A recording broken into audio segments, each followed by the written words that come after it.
First off, I have not seen the other Fantastic Four films because I've just heard horrible things about them, so I'm not going to see them ever, and I know nothing about the Fantastic Four comic book background, so I'm not going to compare this film to those films, and I'm not going to see if this film is going to be accurate to comic book lore because I don't know the comic book lore. So I am reviewing Fantastic Four literally as a summer film and an enjoyable action film in general. And on that note, how is Fantastic Four?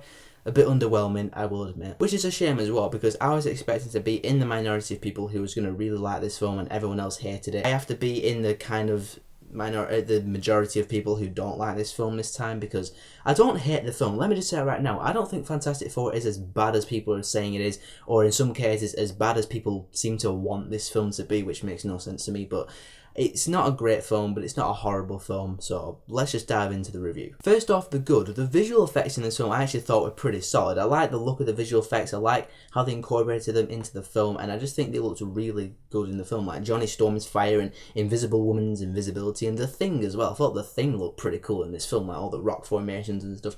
I like the visual effects in this film. I thought they were pretty good. And the action, when there was any, and by that I mean in the last act of the film, it was entertaining to watch. I was not bored in the action scenes whatsoever, so it was just a cool thing to see on the screen, all the visual effects and cool badassery stuff happening. So the action, when it was there, was cool. But now let's flip the coin and go into the bad stuff. First off, the acting in this film, I just didn't think was the greatest. Miles Teller felt very stale, Kate Mara was very emotionless, Michael B. Jordan was actually not that bad, and Jamie Bell was there until he wasn't there. So the acting I just didn't think was the best in this film per se. But getting into the film itself, the whole film feels really rushed. This film is on for 1 hour and 38 minutes, and I was quite shocked. I was looking at the website, I was like, no, it's got to be a typo. But no, it's an hour and 38 minutes long, and it feels like it should have been at least a 2-hour film, maximum 2 hours 20 minutes. It felt like there was a half an hour of this film just cut out and not even put in the theatrical release, so I was like, okay, I need more stuff here. I'd say that's probably the second biggest complaint I have about this film, is that it does feel quite rushed and feels quite short for what it seems to be aiming for. But by far the biggest wasted potential in this film, in my opinion, is the villain of Doctor Doom. I actually thought the character was pretty menacing. I thought his powers and his abilities, he was really hardcore. I think the people in Chronicle, but like bigger and bigger and bigger and super villain scale. So in terms of the actual guy and his abilities, he was a pretty hardcore dude. But his actual character, his motivation for me just was not there. I mean, he has a motivation. He doesn't really give a reason as to why he has his motivation.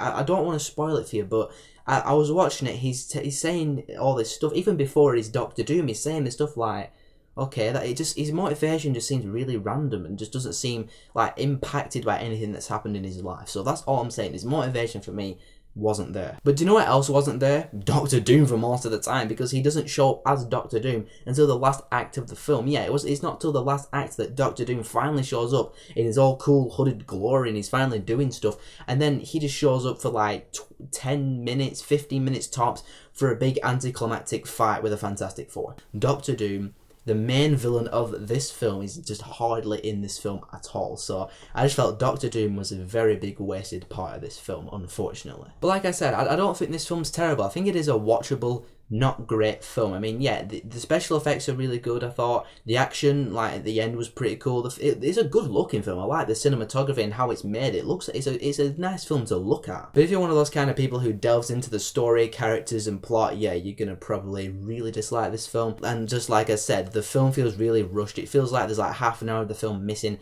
and Doctor Doom was a big wasted villain, I thought. And the acting was just like not the greatest in my personal opinion. But I'm gonna leave it up to you guys, the nation of stuff, to tell me your thoughts on the brand new Fantastic Four film in the comment section below on this video. And if you like this review, be sure to click right here to join the nation of stuff.